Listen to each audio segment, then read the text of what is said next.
Good morning, friends. Myself, Professor S. Siddharkar from NDMAP KBT College of Engineering, Nashik.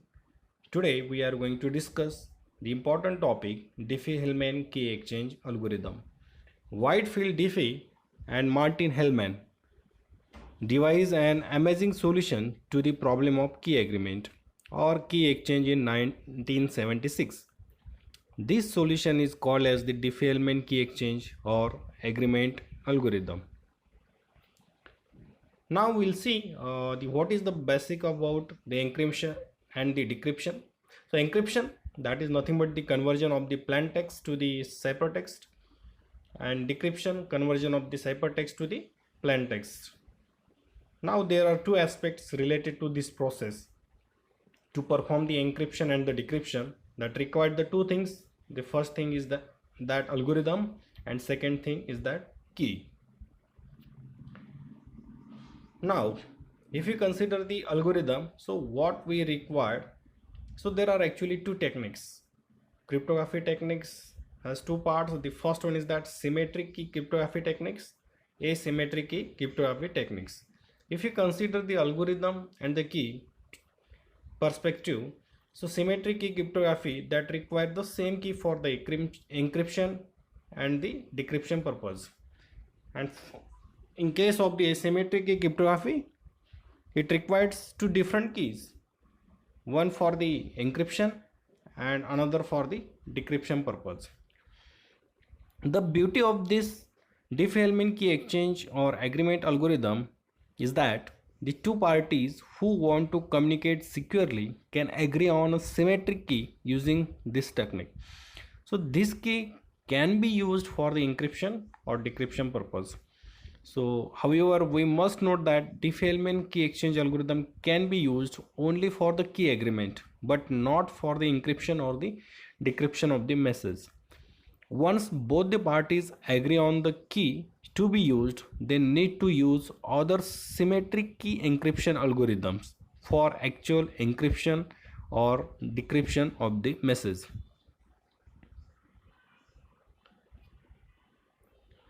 So Diffie-Hellman key exchange, we can highlight it solve the problem of key exchange. That is the big problem in the communication parties. Now Alice and Bob, the two examples, example of two persons here taken. Alice and Bob can decide upon a key without meeting. No secrets are exchanged, or yet a secret key can be agreed upon. So let us assume that Alice and Bob want to agree upon a key to be used for encrypting or decrypting messages that would be exchanged between them. So this algorithm works as follows.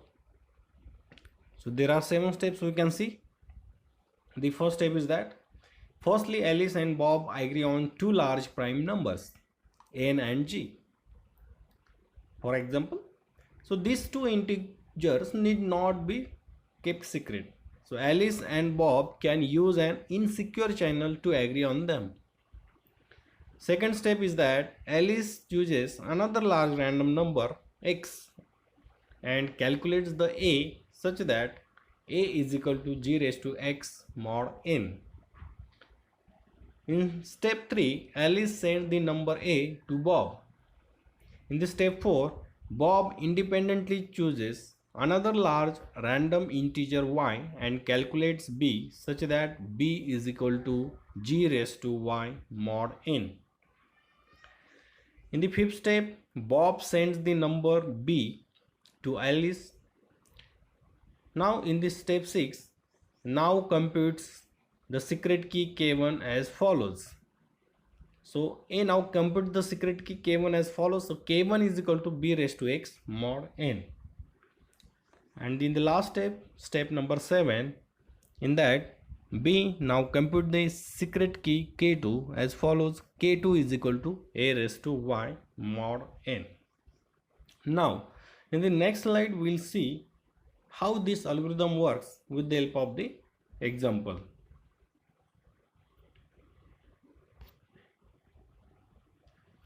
So step by step we'll discuss here. According to the first step, so we have taken two numbers let's n is equal to 11 and g is equal to 7, which are the two large prime numbers, and Alice and Bob can use these two numbers, can use these two numbers in insecure channels to agree on them.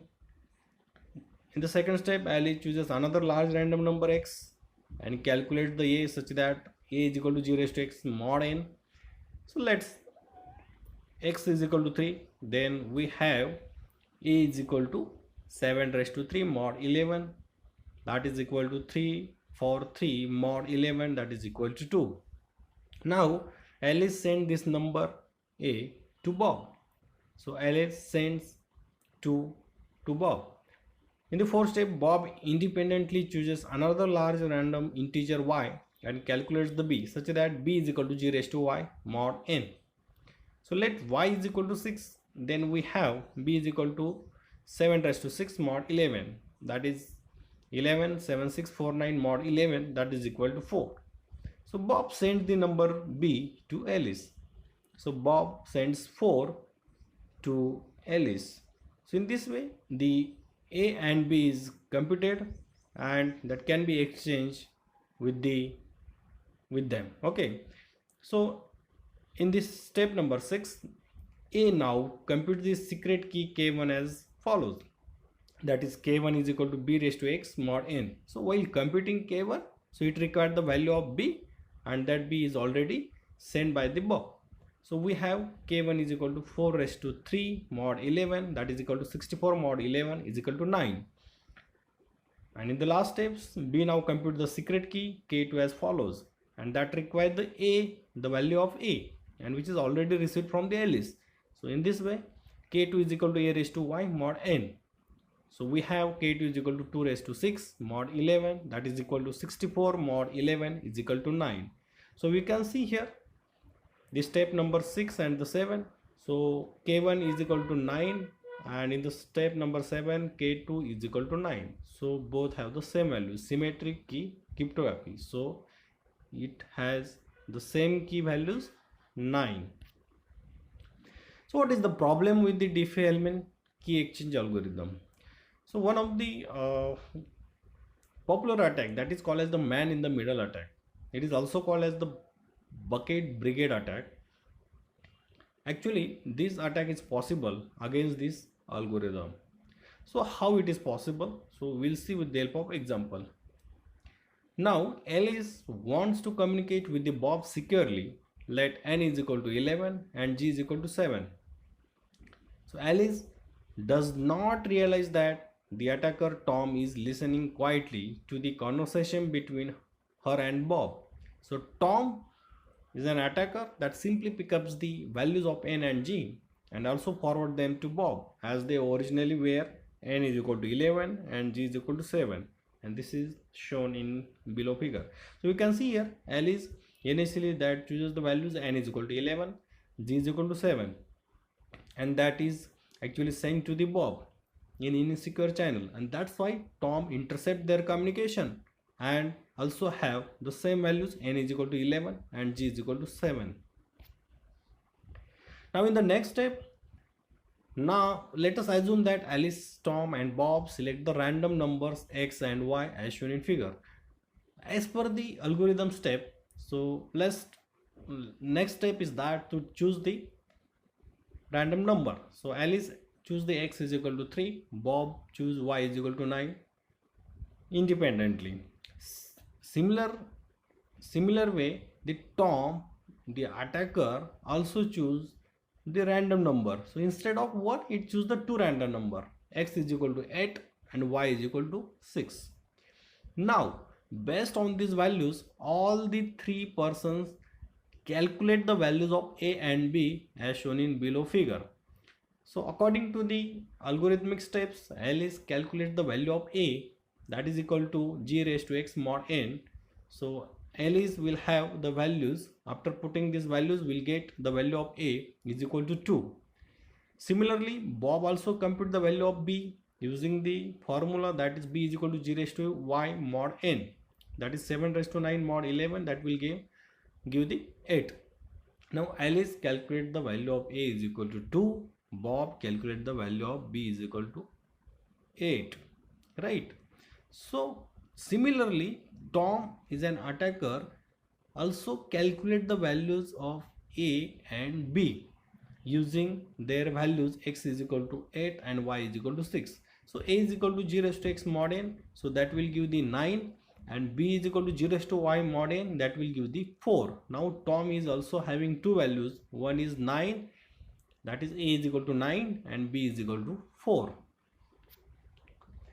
So as shown in figure, we can see what happened.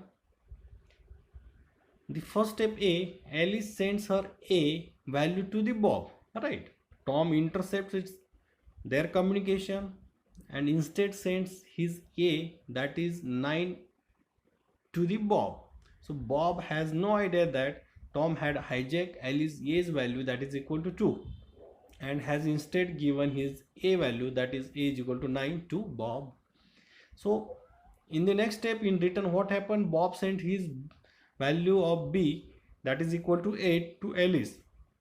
Again Tom intercept this communication, and instead of sending b is equal to 8, it sent his own values, own b's values, that is equal to 4, to the Alice.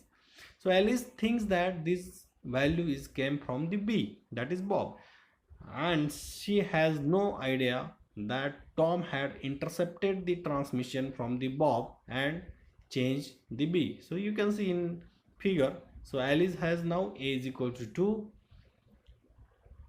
b is equal to 4, that is received from the Bob. So it assumes that, because actually it received from the Tom, and Bob b is equal to 8, that is own values, and receive the value of a from the Alice, that it assumes, but actually it received from the Tom. So now Tom has the two values, and that is very important. When Alice sent the value of a to the Bob, that is a is equal to 2, that is with the Tom, and Bob sent the value of b to the Alice, that is b is equal to 8, it is also with the Tom. Now see what happened.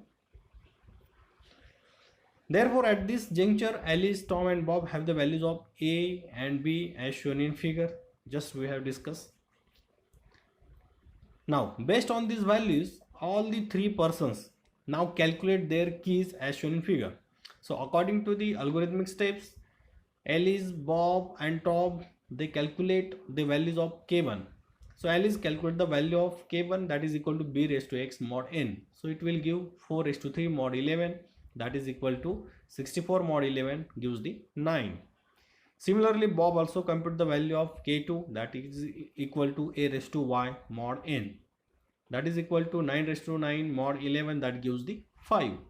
So Alice and Bob is not aware about that k1 is equal to k2. Actually here k1 is not equal to k2, because k1 is equal to 9, it is with the Alice, and k2 is equal to 5, it is with the Bob, and it is not similar key, same key, symmetric key, right?